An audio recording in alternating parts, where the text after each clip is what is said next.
BJP আৰু BPF দলে চৰকাৰ চলাই আছে, কিন্তু BTC নহয়। BTC BPF অকলে চৰকাৰ চলাই আছে আৰু চলাই যাব। হেমন্ত বিশ্ব শৰ্মা ডাঙৰীয়াই আমাক 1000 কোটি টকা দিব লাগিছিল, আজিলৈকে 600 কোটিহে দিছে। 400 কোটিটো ক'ত গ'ল? সি দুখাইত কৰিছে। কোন ফেৰেঙা, কোন ডিচিজন, কোন এইবিলাক বাদ দে, কোন ভ্ৰমণ চহৰ এইবিলাক বাদ দে। যুদ্ধটো এতিয়া হেমন্ত বিশ্ব শৰ্মাৰ মোৰ লগত।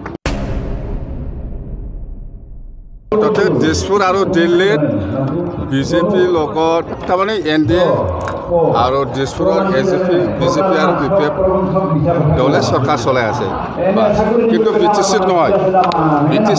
BTC BPF অকলে চৰকাৰ চলাই আছে আৰু চলাই যাব। কথাটো এনেকুৱা, আমি কৈছোঁ যে হেমন্ত বিশ্ব শৰ্মা দাদাৰ লগত আমাৰ বহুত দিনৰ পৰা 15 বছৰ আমি একেলগে আছে, কিন্তু এইবাৰ বিজেপিয়ে BPFৰ লগত BTC ইলেকশ্যনত মিত্ৰতা কৰা নাই।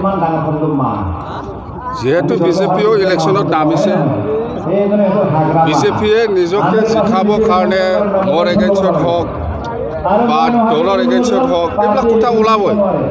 হেমন্ত বিশ্ব শৰ্মা ডাঙৰীয়াই সেইদিনা যিখিনি কথা ক'লে, এইটোতো নিজকে জিকাবৰ কাৰণে কথাটো এইটো ক'বই। ময়োতো নিজকে জিকাবৰ কাৰণে কিছুমান কথা ক'ব লগা হৈছে। সিও মানে মোক পাৰ্চনেলি কিছুমান কথা কৈ পেলাই এটা কৈছে, ময়ো কৰিছে। এইটো নিৰ্বাচনত হয়, এইবিলাক ডাঙৰ কথা নহয়। BTC নিৰ্বাচনত বন্ধুত্ব নাই, পাৰ্চনেলটো থাকে। ইয়াৰ বিষয়লৈ মই একো নাজানে। মুঠতে আমাৰ কথাটো হ'ল BPFে BTCত চৰকাৰ গঠন কৰিব এবছলুট মেজৰিটি লৈ পেলাই, আৰু অ'ভাৰটেকিং সময়ত ডক্টৰ হেমন্ত বিশ্ব শৰ্মা ডাঙৰীয়াক আমি এইবাৰ অ'ভাৰটেকিং চেৰেমনিত নামাতিব।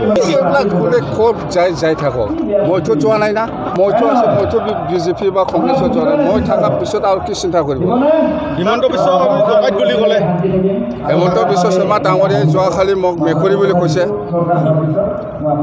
দিছপুৰৰ পইচাটো চব খাই দিছে বা দিছপুৰৰ পৰা পইচা আনি খাই থাকে। তো আমি সেইকাৰণে কৈছোঁ যে হেমন্ত বিশ্ব শৰ্মা ডাঙৰীয়াই আমাক 1000 কোটি টকা দিব লাগিছিল, আজিলৈকে 600 কোটিহে দিছে। 400 কোটিটো ক'ত গ'ল? সি দুখাইত কৰিছে। তাৰমানে সেইটো কাৰণে আমি পাবলৈ সক্ষম হোৱা নাই। কিমানে দুখাইত কৰিছে? 25 to 30।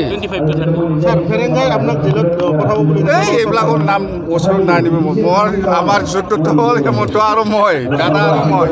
এতিয়া আমাৰ এই কোন ফেৰেঙা, কোন ডিচিজন, কোন এইবিলাক বাদ দে, কোন ভ্ৰমণ চহৰ এইবিলাক বাদ দে।